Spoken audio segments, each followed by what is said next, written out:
All right, we got participants rolling in. We'll give it a couple seconds here.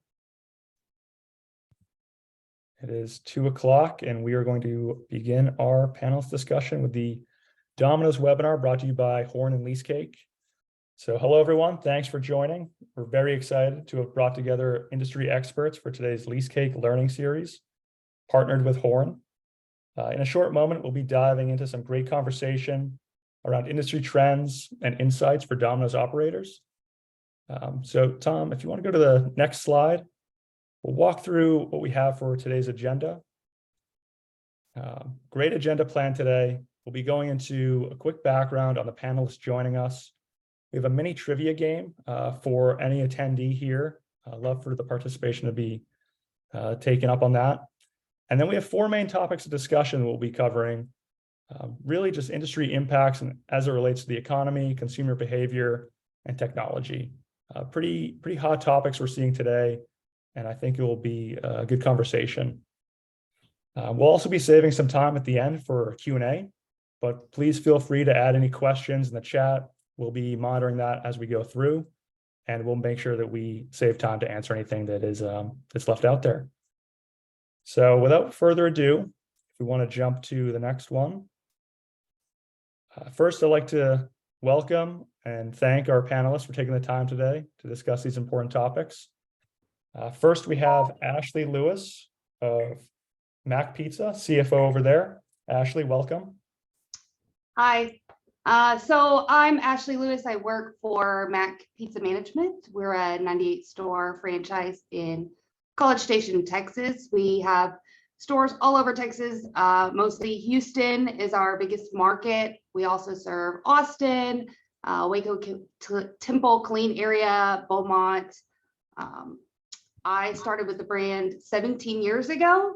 One of the most exciting things about me is the number of franchisees that are starting from the bottom. And although I'm not in the store, I did start from the very bottom of our G&A, filing part-time, and really fell in love with the business and changed my major to business and accounting and kind of grew up in Domino's also. So that's a fun thing about me. And I look forward to this conversation. Awesome. Ashley, great to have you here. Thanks for joining. Next, we have Elizabeth Boyle, Senior Manager at Horn. Welcome, Elizabeth. Hi, glad to be here. So I have a roundabout way. So I started with Domino's. It put me through college. And then I've actually been associated with the brand for the past 17, 18 years as a co-franchisee. But now I'm back at Horn, and I'm combining my finance and accounting with the franchise world. So it's kind of a nice sweet spot. Horn is we service over 3,000 pizza locations and close to 40 national brands across 50 states. We specialize in financial accounting, payroll. We have a full onboarding, ACA, insurance tracking platform. We have human resources, a full dedicated team for accounts payable. We also do all personal and business taxes, including sales tax and all those fun things. But beyond that, we have a team of really dedicated professionals who really want to be a partner in your business and who know and love the franchise industry and want to help you grow and be successful. Thanks for having me. Love it. Thanks, Elizabeth. Appreciate it. And lastly, we have Taj Adhav, CEO of Leasecake. Taj, welcome.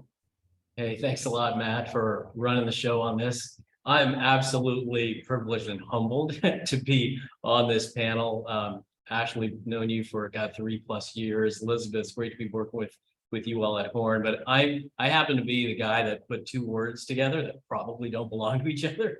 And we created a company called Leasecake. That was a little over 5 years ago. So a little bit about me, first generation, youngest kid of an immigrant family that said, hey, you should get into business. And I listened to them and I said, I'll become a CPA. So I was a CPA for 15 years until I realized, man, it's just not really that much fun. I wasn't Hey. from that. No Wait offense. a minute. But it was just me. It was me. The problem. It's not you. It's me. So I worked the Big Four with KPMG. Spent a decade at Disney as an Imagineer, working on lots of large-scale commercial projects, hotel launches, Disney Vacation Club, Disney Cruise Line launches, and I think, frankly, it changed my life because I realized through that everybody in business owns or leases a location, right? Where is the app for that? So I'm really proud to lead a team. Like I said, for the last 5 years since we began the company. And now we're proud to say we've got tens of thousands of locations across North America and other geos, thousands of customer companies that we serve, as well as hundreds of brands, including Domino's. So, we started with the franchisee opportunity where we realized, man, their time is precious and they need help to focus on what matters most. And we do that at LeaseGate by building really well-designed, flexible, and easy-to-use applications that work for you and not the other way around.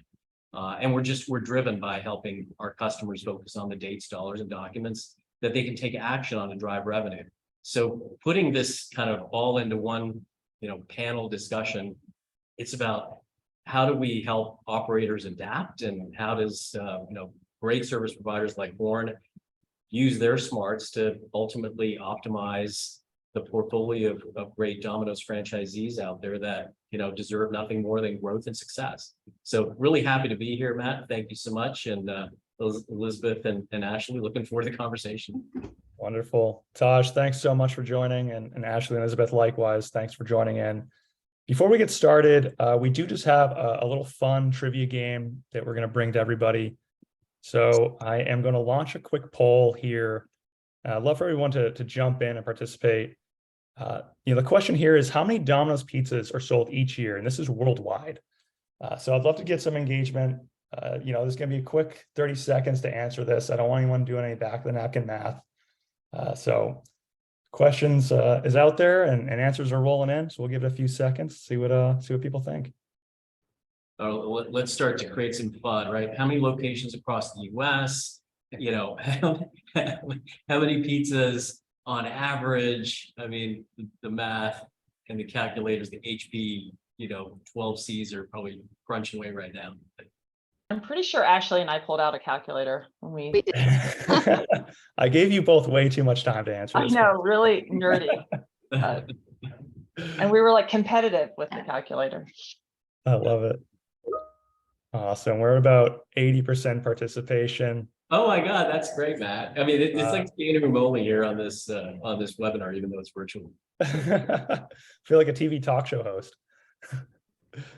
Great. All right. So the answer is out there. I'm going to end the poll. Thank you, everybody, for joining. It is 550 million pizzas each year sold worldwide. That's a lot of pizza. Put that in perspective, that's a 1.5 million pizzas each day just by Domino's. How many pepperonis is that, Matt? Well, Multiply times 36 or something. We have 137,000 US tons of cheese on all those pizzas. I'm going to imagine the pepperoni's a little bit more weight coming in. So good question, but I didn't do the math on that one. So we'll have to follow up with an answer. But as you can see, we make a lot of pizza here at Domino's, powerhouse in supplying the world pizza economy, which brings us to our first topic revolving around economic changes.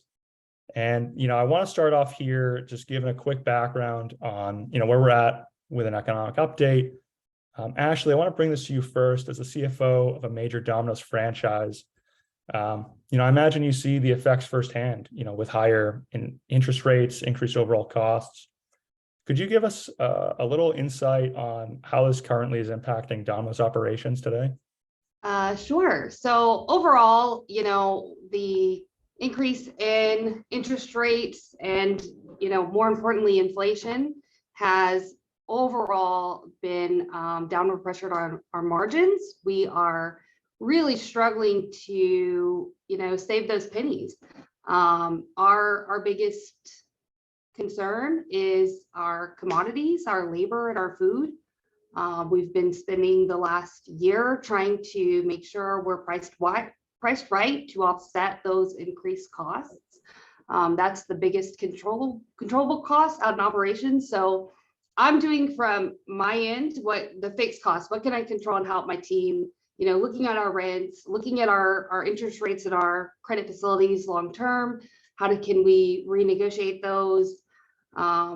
really trying to stay ahead of the market, looking at our utilities. Those are things that I can help them control, but our biggest cost is the food, the labor. How do we drive those things down? So that has been the huge impact to us, is as those rates go up, the inflation goes up, everything costs more. And, if we're not charging a little bit more, it's a direct hit to our bottom line. So that's been the biggest struggle. I'm sure Elizabeth sees that in her franchise portfolio over the last, I'd say couple of years. I think this year we're getting to a better spot. Yeah. So what's great about Horn is because I think we have over 2,300 Domino's locations. We're able to pull a significant amount of data, which we kind of scrub every quarter and distribute out to our clients. So we can track and we see it directly what happened. Just as Ashley said, commodities, food was up. It was a big concern for all franchisees. It was a topic of conversation throughout. Labor was also up, but food definitely was the largest increase. And that did hit directly to the bottom line. So everything to FL goes directly through. And we saw a pretty significant decrease in EBITDA compared to prior year for our clients across the board, which is difficult. Interest rates, gosh, I mean, you could talk in the 5 and 6, and all of a sudden now we're talking about 8 within just this first quarter. And then I think it'll be interesting what happens with the market and the banks, just with having major bank failure for the first time since 2008, I think was the last time. And just what that's going to look like for regulations and liquidity and how they're going to lend money and require it, what they're going to do for covenants, what they're going to do about ratios for that when people are looking to borrow, I think is going to be interesting to watch. I think as we talk about tenants and how that is affecting us, I'm seeing that same things trickle through our CAM reconciliations that we're getting in right now. All of those are spiking as we expected them to. And really, we try to negotiate our leases and our rent values, our base rent amounts out through the entire term of the lease, which is a 20-year lease and multiple options. So that's kind of our protection is in this volatility, is that we've already pre-negotiated some of those things. But there are still, out of a large portfolio, some coming up for renewal, and we're seeing huge increases in rates. And I can understand where they're coming from. You've got to partner yourself with a good bank. With the banks that are collapsing, I was talking with our lender last week. They have not had a single one in their organization that was hurt during the pandemic. So really be strategic about who your lender is partnering with. Is important. Well, and as you know, one of the major lenders with Domino's franchisees is one of the bank failures. So that is that was pretty shocking and surprising. And I guess, Taj, you can talk to it about a larger concept with landlords, bringing up what Ashley, we've kind of forgotten about COVID, right? And so within the restaurant industry, especially depending on where you were in the country, how it was affecting you. But landlords really did have it bad, or at least they claimed, during that, they had closures, restaurants, if they had percentage of sales for lease rates and all those things. While we've seen construction costs go up and maintenance go up and utilities go up and all those things. So they're impacted by it as well. I guess, Taj, what are you seeing from the kind of larger macro lease? Yeah, I think, to what Ashley was talking about, as a strong operator, the strong have gotten stronger. Having insight to all the moving parts of, who's the common landlord that you have in your large portfolio. It's important to make sure you have quick access to that, because ultimately your negotiating leverage can improve. And when you're proactive, landlords love it when you stay at your location.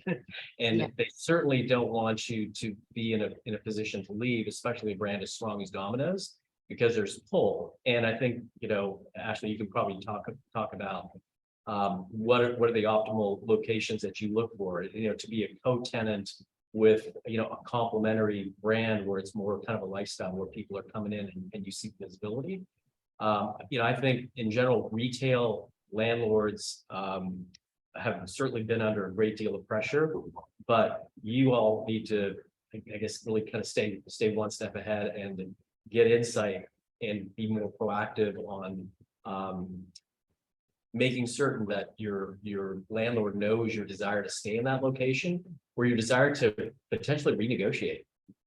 So I think high level, that's kind of what I can say. The landlord market is more willing to be adaptive to. And it varies obviously kind of region by region, but just a thought.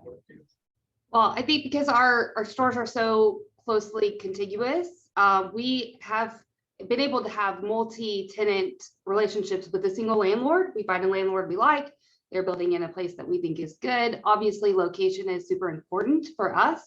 We need to be able to be visible for our customer. And as you know, this is kind of talking about consumer trends a little as we shift into, you know, what kind of stores are we building today versus 10 years ago? Is it more of a delivery store, or do we want that carry out experience? That location really has started to shift into what kind of model are we primarily wanting to build this store as. So all those things are relevant, you know, and it's just, it really depends, I guess is the answer. Yeah. Ashley, has that impacted, you know, Mac Pizza's strategy for growth over the next few years, you know, depending on what consumers are looking for and the store build outs? You know, I think the biggest impact for us is service. We want to be able to take care of our customers in a decent amount of time. So, you know, with development in all of the places that we currently operate, there's a lot of growth. I mean, we're in Austin, which is booming right now, and your store, the household counts within the same area grows over time, and then you've got too many customers you can't properly service. So I think we're trying to make sure we can get to the customers in time. That's really strategic of how we're outlining our growth. Acquisitions is always good because maybe we can, there's opportunity to add another location where within that acquisition that maybe there wasn't before. So we're looking at that. Really, we need both for growth. We can't just continuing growing in our own area. Eventually we run out of space there, but Yeah, I think that's an interesting idea. So, you know, the delivery model with the increases in insurance, the difficulty getting drivers. And I mean, you see it across multiple brand, you know, other pizza competitors are also shifting to kind of a carry out model where before, you know, you could kind of throw Domino's anywhere as long as you could deliver your area. Right. Now it's really important that you are in a visible area that you can afford so that you can drive those carry out and the brand visibility. But also, as Ashley's pointing out, you know, when you talk about your household counts, you're going to have the closest. So linking in with people who are building these landlords who are across areas, because you're signing up for a long term. So you really want to know where the growth is going to be happening in your area. You'd hate to kind of pick a spot and then realize, well, there's a development coming down the road that was going to have mixed use and houses, and all of a sudden your household count is at the furthest end of your delivery rather than closest. That's exactly right. I mean, the way we look at location management in general is about first you have to find, then you have to build, then you've got to operate, then you have to adapt, right? So it's entire life cycle. So Ashley, you know, as you look at finding locations and finding opportunities where you can acquire, you know, other units that may need some optimization, are you, you know, are you looking at, you know, a different model? Because you talked about signing leases that were maybe 20-year terms. Are you unique in the Domino's family, or you know, is there a secret sauce that you look at to say, man, this is definitely a 20-year lease I want to sign?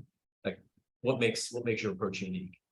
You know, I think for some instances, it makes sense that we're going to be there long term. Yeah, our franchise contracts are 10 years, right? So we know we're going to be in it for 10.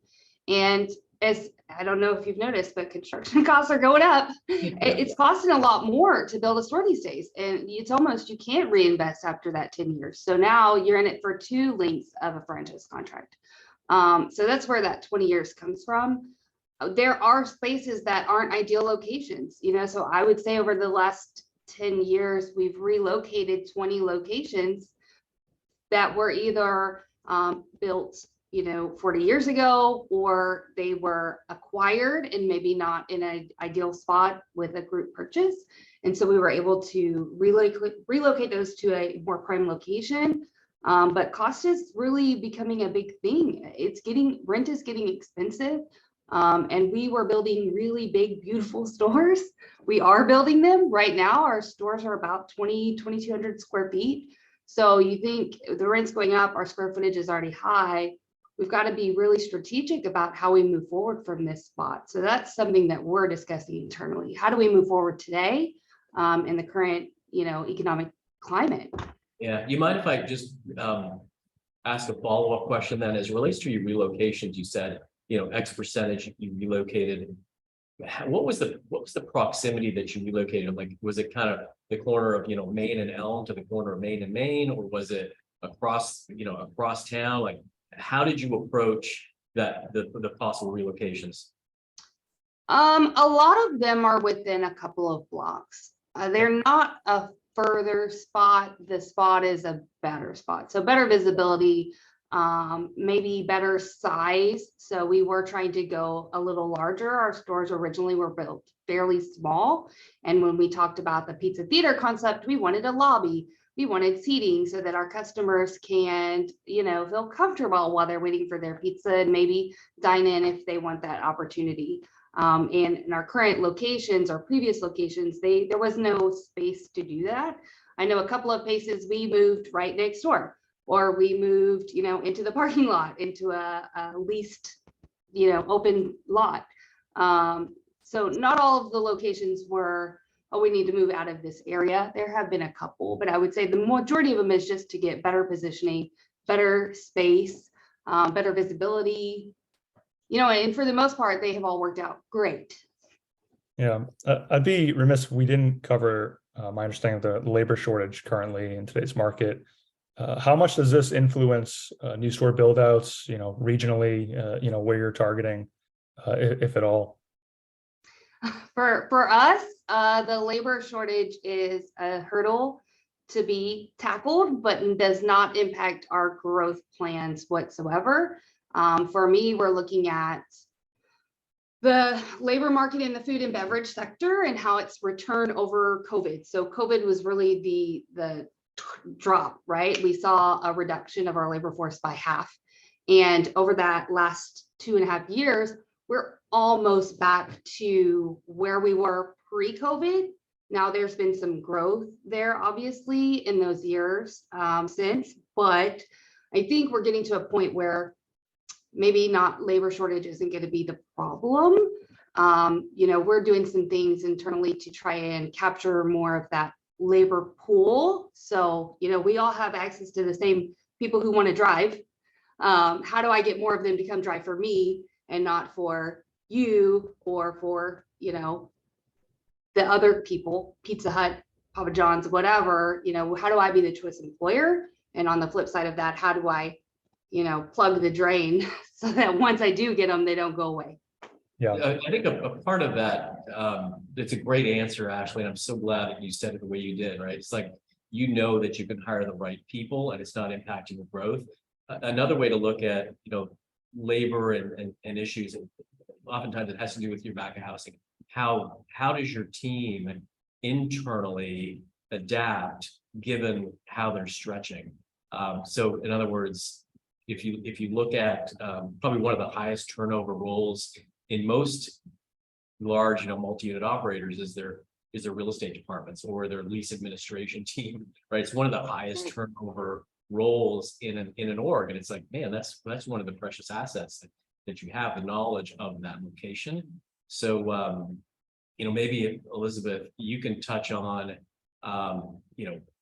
what are you seeing from Horn's perspective in kind of adding strategic value when you've got really great operators with very lean real estate teams or lean accounting teams? How have you been able to, address that need? And is this a short-term challenge, or do you see this more kind of mid and long term that we're going to have to solve for as an industry?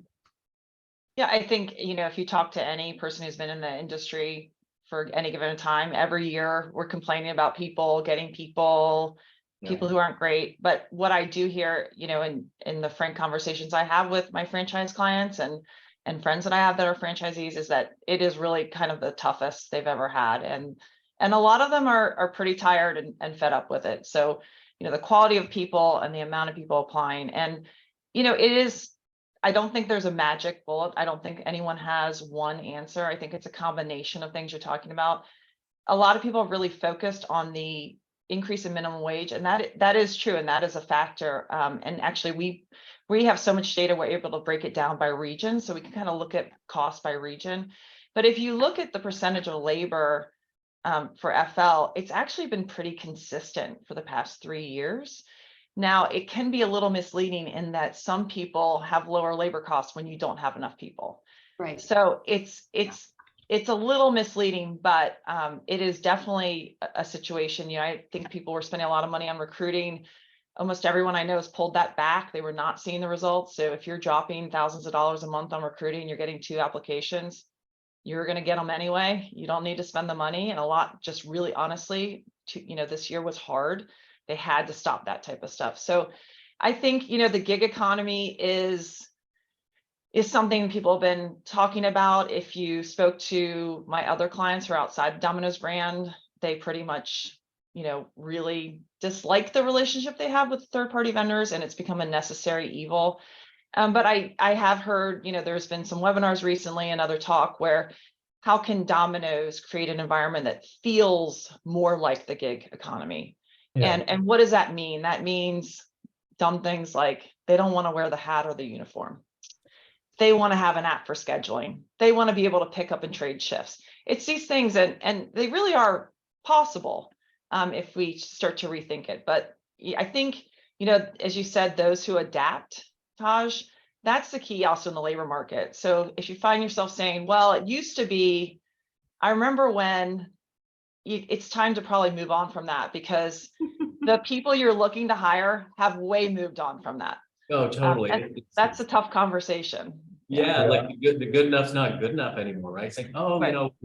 we've always done it that way, and it's Right. always based on a spreadsheet, or geez, they just need to figure it out. Well, no, I think now's the time that smart operators are the ones that are staying one step ahead. And I kind of go back to operating with a lean team. Real estate is one of those things that is so easy to cut, but because when I asked you actually that the relocation process that you went through, you may have used a real estate broker, or you were just savvy enough to say, what, I know my market well enough within those 2 blocks that I want to move to, higher visibility, and you've got a little bit of that cloud, and you can say, hey, landlord, I'm moving out of this B location. You can rent it out to someone else, but I need to move. So getting one step ahead with technology, like there was this, and it probably is still true. You can tell me if I'm right or wrong on this. Domino's started out as a pizza company, became a tech company, right? It's really a technology company. So Right. the tools that you all have at your disposal allow you to become much more adaptive and responsive. And now you're just kind of taking it one level further. And that's kind of where we can help as well, right? This outsourced real estate location management technology tool, which allows you to just use the strategic brain power that you have in your back of house team and have them focus on the things that matter the most, right? When it matters, right? Like relocations, like, geez, we need to operate differently. Let's do some renegotiations. So that's Yeah. what I really love about working with you all. It's great. Great. That's a great conversation, guys. I think that's a good transition into consumer trends, our next topic here. As we go into this post-pandemic world, we're talking a lot about demands for different metrics when it comes to labor. I'm curious, what are we seeing with the consumer today that might be impacting what jobs people are looking for, and really just what strategy Domino's is going forth with to make sure they can get higher consumer engagement. Elizabeth, Yeah. you work with many franchisees. What are you seeing across the board, whether it's in or outside of Domino's? I think, there was obviously pre-COVID, if you look at the charting, the data that we have, you see this constant growth. And that's what you, of course, want to see in a brand, the ones that haven't, not as round. But Domino's has had a strong presence and a strong growth. This is kind of the first year where we're starting to see kind of pulling back on that. And so the big conversation right now is how to drive orders.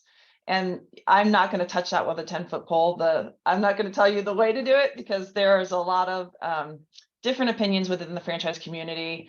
I hear a lot of it. It's a great conversation to have. I don't know that anyone yet has the answer, but it's always this mix.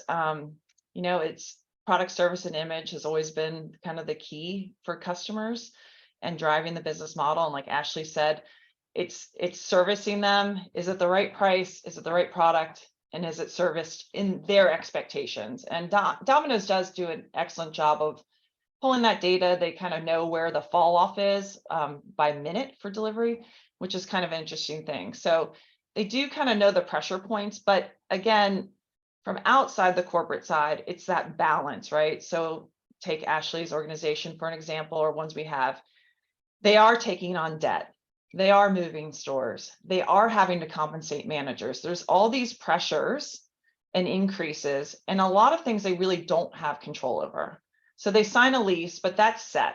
The utilities, they can't control. Insurance rates, not as many bidders as we would love to have in this thing. So it's always going to be this balance. And I think we kind of, COVID distracting and a lot of growth, that now that's going to come back to the forefront. And I think there's going to be some interesting conversations about what really helps drive EBITDA and growth, like cash growth, and what that looks like for orders, pricing, and service. Yeah, sounds like it's a lot more on what we can do on the inside to lower costs when considering consumers are, potentially not buying as many pizzas or just trying to save their costs themselves. Taj, I'd love to get your take on just how an operator can better manage their location and kind of monitor their costs overall when it comes to their lease. Yeah, I think it's really a function of brain power and how much capacity to accept randomness during an average day. What I mean by that is, if you look at the information within our system, 2/3 of that has nothing to do with the real estate mix. It has everything to do with franchise agreements and permits and licenses and all of the, business critical time sensitive events that happen to go off. And a lot of times, there's a punitive repercussion that happens that it makes you take your eye off the ball, frankly. So the way that we're helping is by making certain that all of those little things are managed and in an application that works for you, and you don't have to put in all of this effort to track all of those various and sundry items. So there are a bunch of different consumer trends, as it relates to, from a sales perspective. Making sure that you can look at what's your healthy rent to revenue ratios, right? It's like a real estate health ratio. When you sign a lease on the very front end, you typically say, I want to make sure that my rents as a percentage of my top line is, the 4 to 5% range, ideally 4%. You want that to be there for the life of that lease, that 10-year lease or 20-year lease in Ashley's case. But over time, things creep up, right? Rent increases, all sorts of things that landlords tend to sneak into an agreement that the moment that you realize that it's a problem, it's probably a moment too late. So staying one step ahead and making sure that as you optimize, what kind of store do I want? Do I want to have a store that has drive-through lanes? Do I want to have stores that make it easy with a pickup window? Do I want to have delivery service? Every one of those, you got to make sure that your portfolio is optimized and you can manage the revenue from each of those, because it ultimately drives the throughput. I'm sure, Elizabeth, you're seeing an incredible mix of successes, right, between those consumer trend models, right? Pick up, drive-through lanes, et cetera. I don't know if you want to add. Well, and I love that you pointed out the revenue to rent ratio. So a lot of times when people are thinking about, like Ashley said, moving stores, splitting stores, adding stores. We're looking at sales. We're looking at how can we run that as a culture? Like, what is our FL going to be? But the reality is, like, let's look at your debt service and let's look at these fixed costs that you're signing up for your franchise agreement. And we do that a lot. So we'll take clients and we'll project out if they add this, if they add that, if the debt's this, but really thinking about that. And I do encourage people, most landlords don't want to negotiate, but a lot of them will. And what some of the best spent money really is tying down a really good lease. So like Ashley mentioned with costs, if you don't have a very good tight provision for CAM, not only basically what's allowed, very specific about what they're allowed to pass through to you, and hopefully have a cap on the increases, you really could be in trouble. So if you're already at that 5%, your rent is 5% of your revenues or closer to 6%, you start the creep with the CAM, and then they pass through the real estate taxes, which is going up, and they pass through the insurance, which is going up. Well, now all of a sudden you have a totally different economic picture. So, a lot of these things are really important. So projecting out what the company will look like with these new stores, what will the company look like with these rent increases? You might be looking, oh gosh, great, I saved for 2 years, no rent increase, not a big deal. Well, the store opens at lower sales and you're skating by, but then all of a sudden in 3 years, that landlord's going to catch up. He just waiting a couple of years. So it's really important to have, like you said, understand this is a portfolio.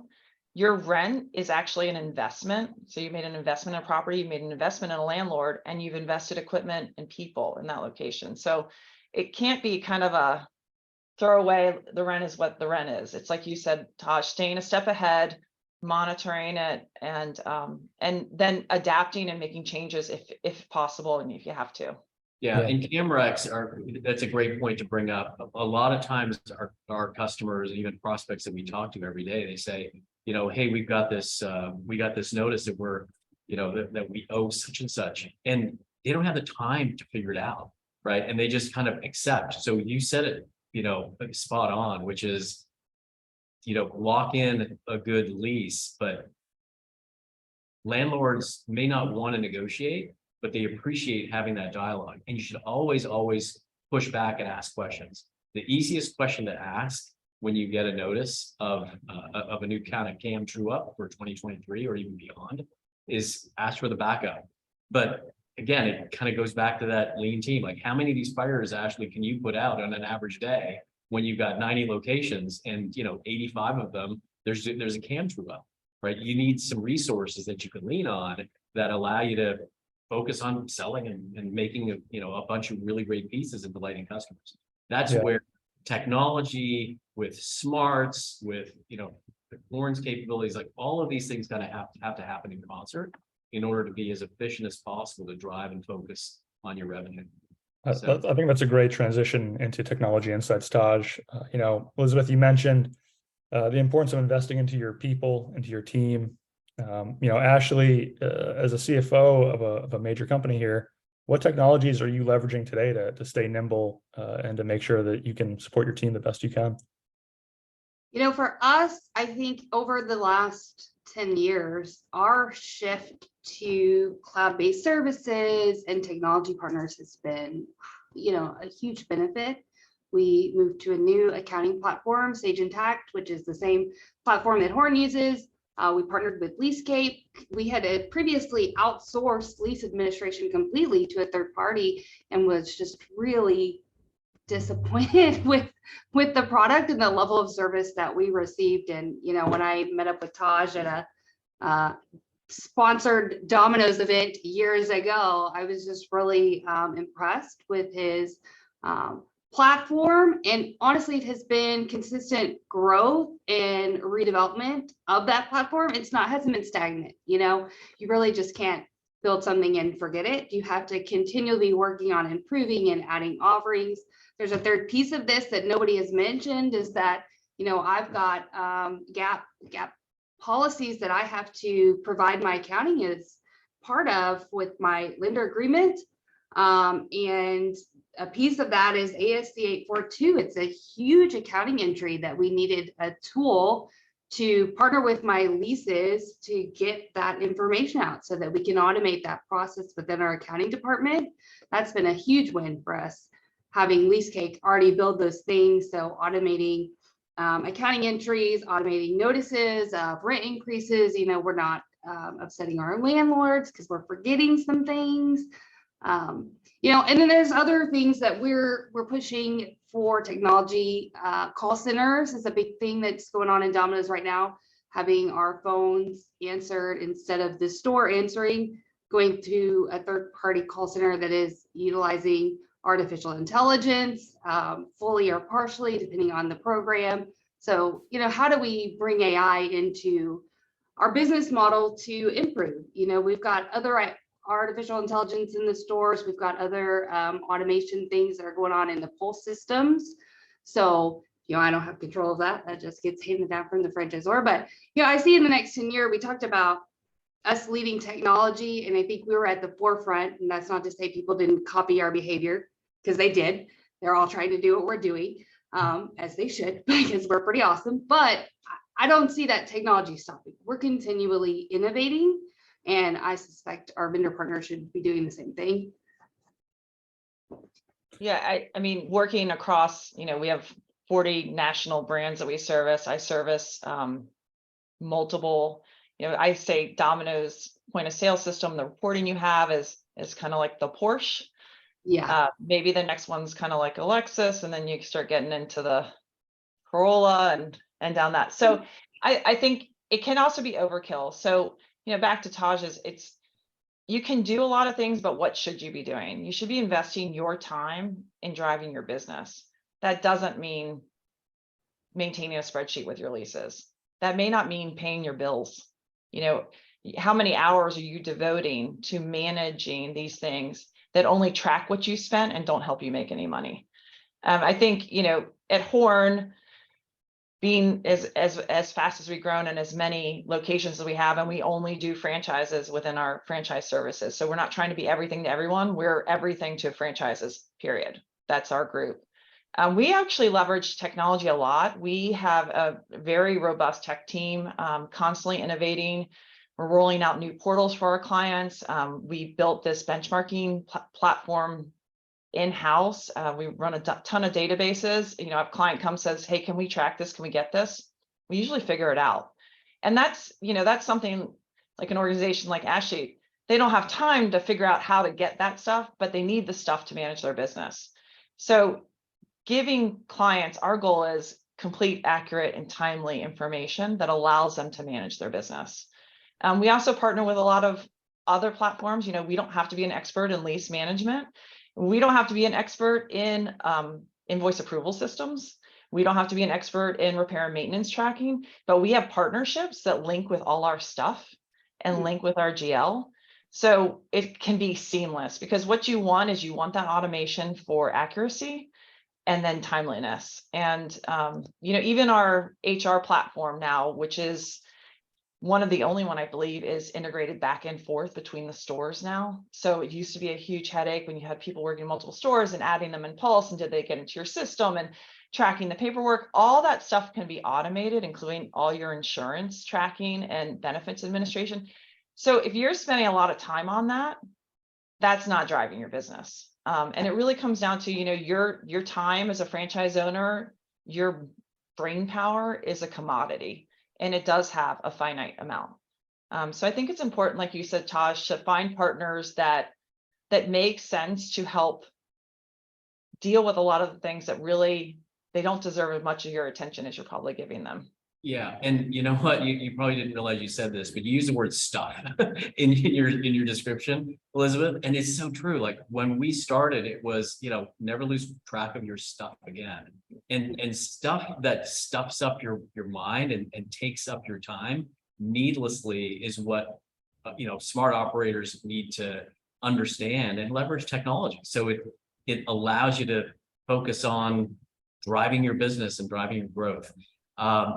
You know, I use the phrase, and this is kind of what happened to us during COVID. You know, we saw the strong get stronger, and the ones that you know, were just kind of standing still, they were afraid of being left behind, and I think that still holds true today. make sure that you're open to new ideas, challenge every moment that is spent not driving your business and driving your revenue that is in the mundane. So that's kind of like the nuggets that I've learned over the last, multiple decades. I'm a lot older than I look, but certainly this journey has been just phenomenal in terms of supporting really smart operators with really great products, really great restaurants and concepts. Never be afraid of technology. Because I remember actually when you were looking to make that transition to Sage Intact, and we've got integrations that we're doing and integrating with different partners. This is what becomes really exciting, because all of those systems can work to just really, I think, multiply the amount of time that a lean team at any operator already has in their back office operations. How do we take 5 operators times, or the back of house operators that are focused on running the business, and make them act and feel like they're a 10 or 20 person team? Like, technology will allow you to do that. So Ashley mentioned 842, and a lot of people are probably like, I really don't care about that, and that sounds like something that I don't need to know. And you might. That's totally true. I will say, I believe, and I have seen now. So before, a lot of times, read those loan documents, the line of credits you're getting, because there can be a requirement in there that it has to be GAAP, not only GAAP, but reviewed or audited. Those are expensive. So there was one bank, the one that's not around anymore, did sometimes issue a waiver for the GAAP because of the 842, but I don't know that that's going to continue with the climate that's happening in the bank. I don't know that they're going to allow a lot of waivers anymore. So if you are getting, lines of credit, if you are renegotiating your leases, make sure you understand what that means, because if you do have a GAAP requirement, you're most certainly going to need assistance with that, not only from the accounting side, but from the lease management and tracking. So it's just something to keep in the back of your mind if you're reading agreements. Well, bank compliance is only going to get more stringent now with everything that's just happened, right? So you nailed it. I don't know, Ashley, do you want to add to that? Well, yeah, I just wanted to say, we're talking about labor and technology. And for me, something that I really consider a lot of times is if, we have turnover, and the cost of turnover is very expensive. And when I'm turning over an overhead position, sometimes it's harder to replace that. And maybe there are opportunities to replace this person with a software or a partnership. Very much like LeaseCake, like Horn, we've recently moved our payroll into the Horn system. So really be strategic when you're thinking about, do I need a person? And that person, if you really have one person doing that job, is really critical. Or could I replace this with a software, as long as you're choosing a company like yourself that's somewhat stable and you've been around? We've been working with Horn since I started and before. So I'd say over 20 years. So I trust those partnerships that you guys are going to be around. But it's really led me an opportunity to really rethink my overhead spend. What do I want to do with that going forward? Guys, this has been excellent conversation. Really, thank you for all the insight. I do just want to bring us to any questions that if there's any out there for the audience, we can certainly ask those out of the panelists if there are any.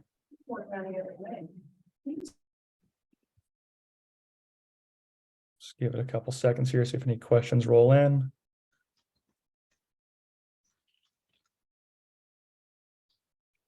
We didn't bring up anything controversial, so hopefully nobody. Honestly, you guys covered quite a lot, so I really appreciate it.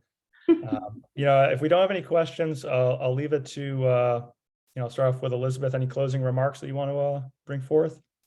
No, I'm happy to be here. Obviously love the Domino's brand, love the system, love franchise work. And I'm just excited to, I'm growing, been with the system for a long time, and been with Horn for a long time, actually, even before this, but just meeting different partners and learning about, there's just so much out there.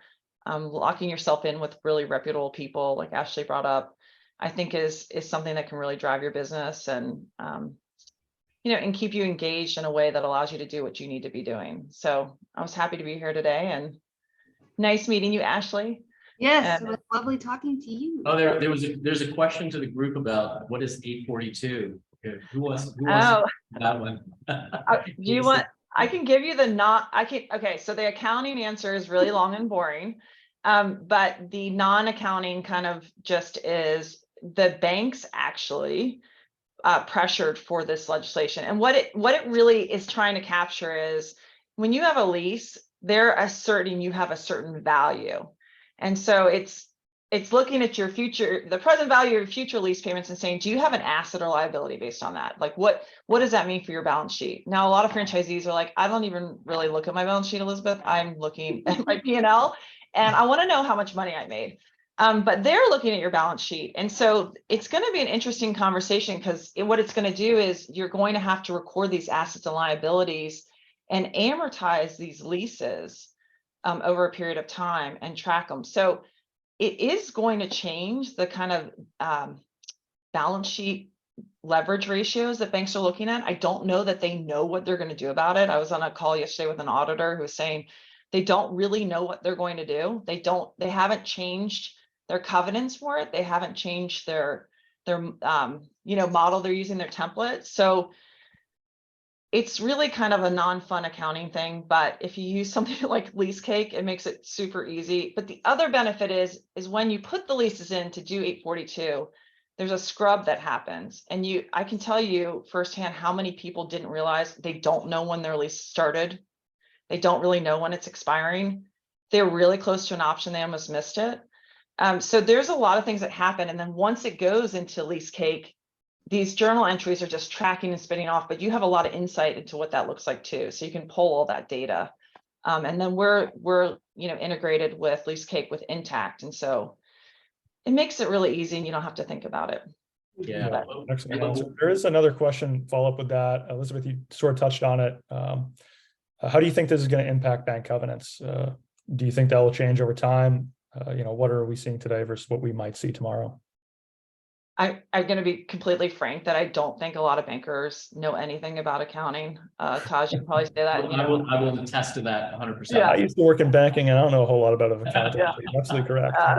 So I worked on a huge due diligence this fall and I had 16 bankers I sent information to, and I'm pretty sure they still don't understand like what an accrual is and how to read it. They're going to have to change. I mean, it's automatically going to blow a lot of your ratios, but I don't know that they know how they're going to do that yet. So, Exactly. as part of our service, we do covenant reporting for our clients. And not only that, we help you plan for it. So it's not like, hey, guess what? You blew them. We're talking about that well in advance. We're working with our clients to figure out what that looks like. We're negotiating with the banks, going to them and trying to help. And I think a lot of those conversations are going to happen, but I really don't think I don't think they know what they're going to do until these first round. So all the reviewed and audit financial statements are coming in the end of this month or the end of next month to the banks. And once they get those, I think they're going to have to try and figure out how they're going to read them and assess them. Yeah. What we spent a good chunk of last year doing with customers that, had these same kinds of questions, right? They knew how to spell ASC 842 and that was kind of it. But it's about education, like making sure that they understand, are you ready for it? So we did these things called a readiness assessment. And we did some discovery to say, hey, have you had conversation with your lender? Have you had, a complete audit of all of your rent commencement dates, et cetera. So it allowed enough time for people to get their facts all together and respond in a way that, ultimately the compliance date was about a year, 15, 16 months ago.